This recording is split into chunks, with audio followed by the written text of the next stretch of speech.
Halo teman-teman, selamat datang di channel YouTube Mr. Konjak. Hari ini tanggal 14 November 2020, kita akan coba melihat lahan porang kita yang menggunakan mulsa. Kita akan coba patroli.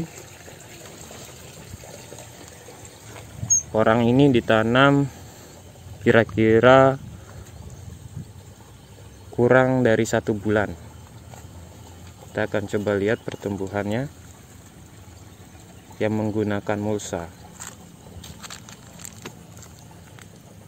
Di sini yang dekat dengan gubukan ini memang yang ditanam lebih dulu, dan yang ditanam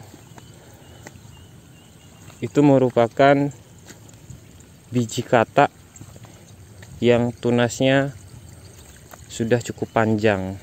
Jadi yang kita tanam duluan itu yang memang sudah bertunas panjang, sehingga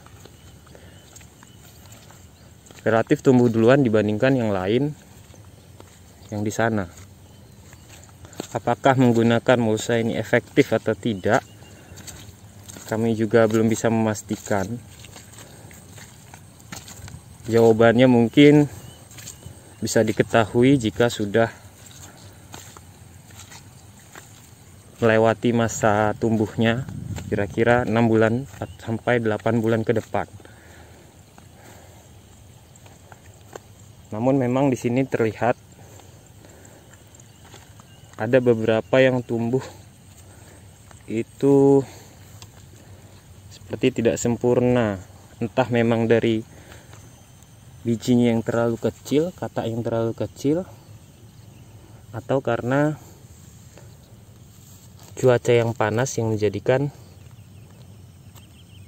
agak gosong ini pertumbuhannya dan berwarna kuning. Tapi yang lain cukup bagus.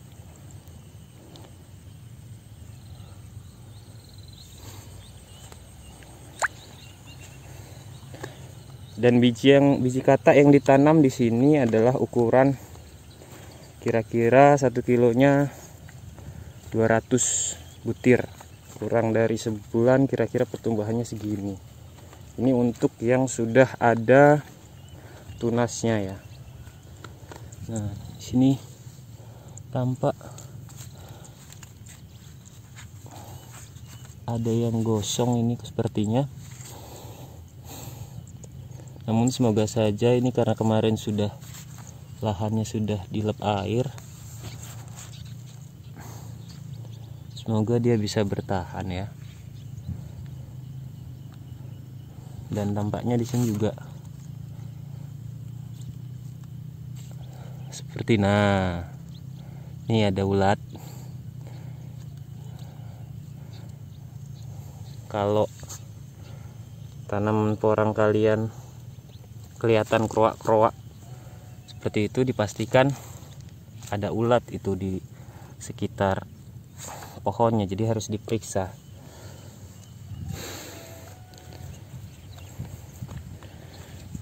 Salah satu tantangan untuk menanam porang ini terkait hama hewannya ya ulat ini kawan-kawan, teman-teman.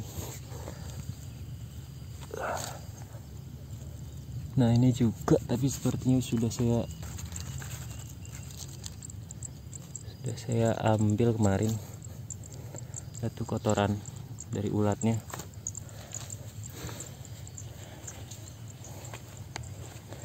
Kalau tidak segera dibuang atau dibasmi, ulatnya bisa habis daunnya dan menghambat tumbuh kembang porangnya. Lahan ini kemarin dilep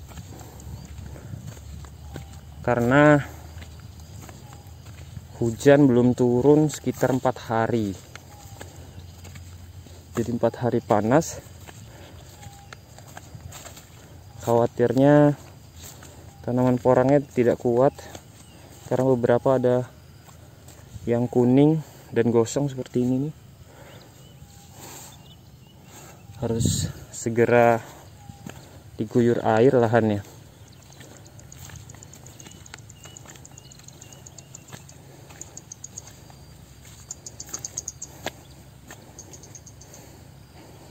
Di sini juga terlihat ada selang-selang ya. Memang lahan ini dipersiapkan dengan menggunakan selang drip. Khususnya selang drip ini digunakan untuk pemupukan. Penyiraman itu opsi, karena opsi utamanya di sini penyiraman mengharapkan air irigasi warga. Nah, ini ada ulat juga nih. Air irigasi warga. Kalau air irigasi tidak ngalir, kita menampung air di kolam gantung di situ.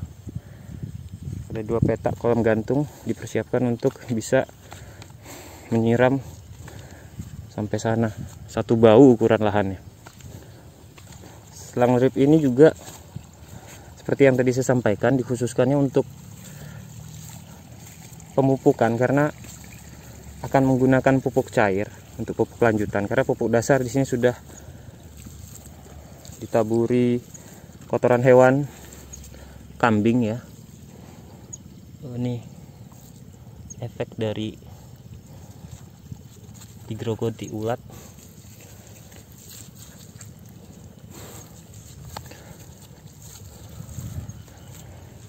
Dan ini masih belum ada pemberian pupuk lanjutan karena dirasa pertumbuhannya masih belum rata. Lahan ini kan dibagi 2 partisi, bagian kanan dan kiri untuk instalasi selang dripnya.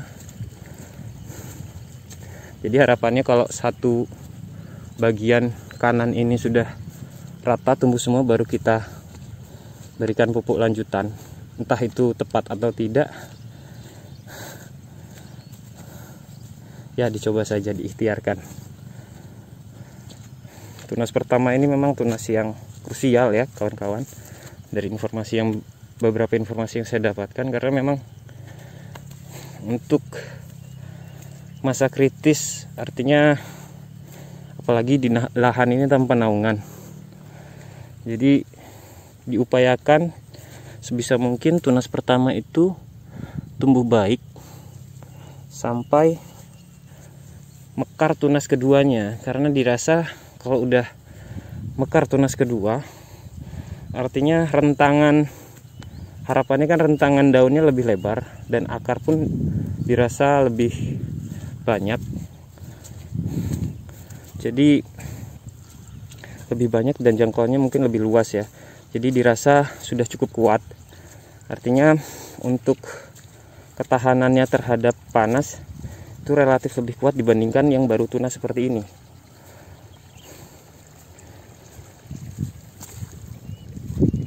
Maka dari itu kita coba pertahankan tunas pertama ini agar bisa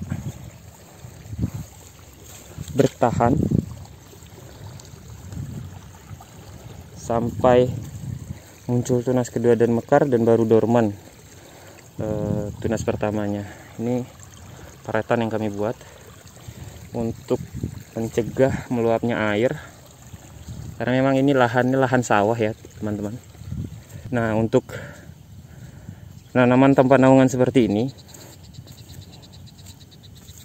menurut saya, jika yang ditanam itu dari biji kata yang relatif kecil ya, karena kan pertumbuhan tunas pertamanya dia juga tidak terlalu besar dibandingkan dari bibit umbi. Ketika ditanam, saya sarankan untuk rumput itu dibiarkan saja dahulu, karena ini kan kemarin saya semprot sebelum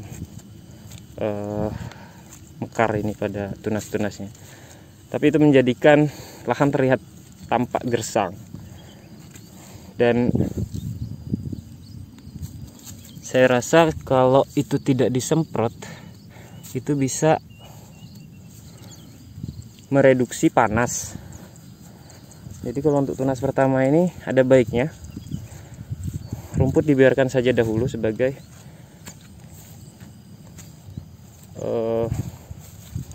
faktor yang dapat mengurangi panas di sekitar tumbuhnya porang.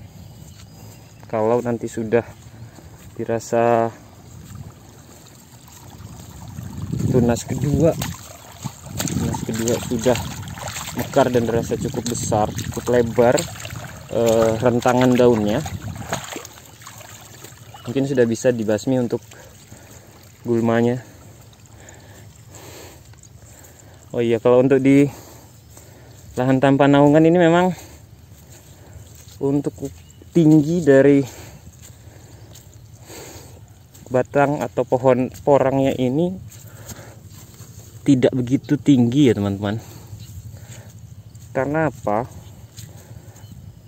Karena dia, kalau info yang saya dapat, sinar matahari itu menghambat untuk, bukan menghambat sebetulnya bagus.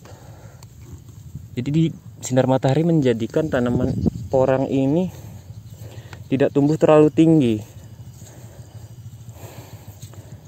Dan sinar matahari yang sebagai salah satu faktor fotosintesis ya, ini malah menguatkan atau membuat porang ini jadi besar umbinya. Artinya kalau porang dengan naungan mungkin pohonnya bagus, tinggi-tinggi seperti itu, dibandingkan dengan yang tanpa naungan yang pohonnya relatif lebih pendek tapi ukuran umbinya lebih baik dibandingkan yang dengan naungan. Tapi ini belum, saya pribadi belum bisa membuktikan. Pertanyaan-pertanyaan itu mungkin saya bisa alami sendiri jawabannya jika sudah melewati 6-7 bulan dari sekarang, 6-7 atau 8 bulan dari sekarang, dengan harapan ini bisa tumbuh kembangnya baik dan masuk masa dormanya di waktu yang normal.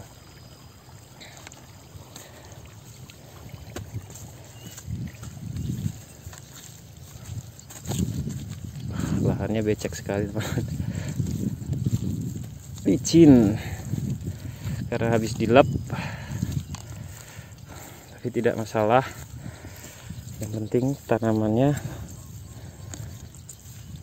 porangnya memiliki cukup air untuk bertahan dari sengatan matahari.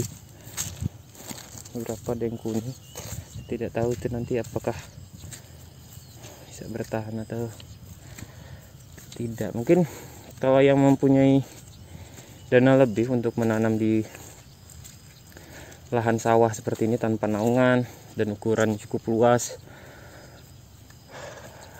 bisa menggunakan paranet untuk mereduksi intensitas sinar matahari yang berlebihan. Apalagi terkait cuaca kita tidak dapat prediksi.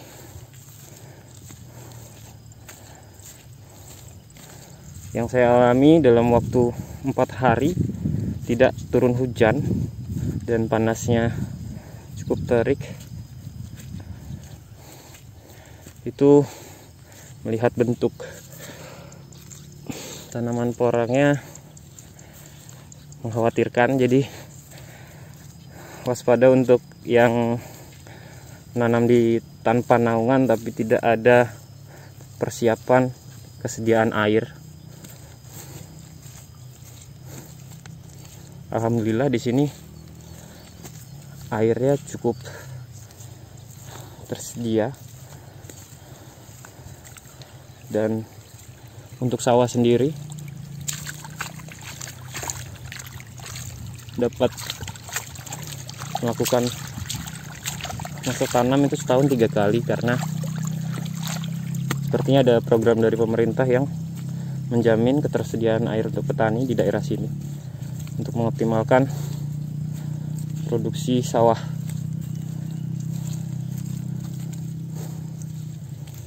Ini masih jauh di sana, kita coba patroli. Khawatir ya ada ulat. Di sini masih belum rata untuk yang tumbuh bagian bawah, memang dibandingkan yang atas sana. Ditanamnya lebih belakangan, sama seperti halnya yang di sana, itu lebih belakangan lagi. Jadi memang patokannya kalau di bagian bawah ini, apalagi yang di sana sudah rata, bisa dibilang untuk ke atasnya itu bisa dipastikan juga sudah tumbuh. Cukup luas, ukuran satu bahu kalau di sini masyarakat bilangnya, untuk ukuran sawah satu bahu sekitar 8.000 meter persegi. Yang bagian kiri ini beberapa petaan sudah ada yang cukup rata. Mungkin sekian dulu untuk perkenalan dari Mr. Konjak. Sampai jumpa di video-video berikutnya. Oh iya, mungkin ini untuk proses pengolahan lahan lengkap akan kita bikin nanti, mungkin uploadnya setelah video ini. Oke, terima kasih telah menonton. Selamat dan salam sejahtera. Assalamualaikum warahmatullahi wabarakatuh.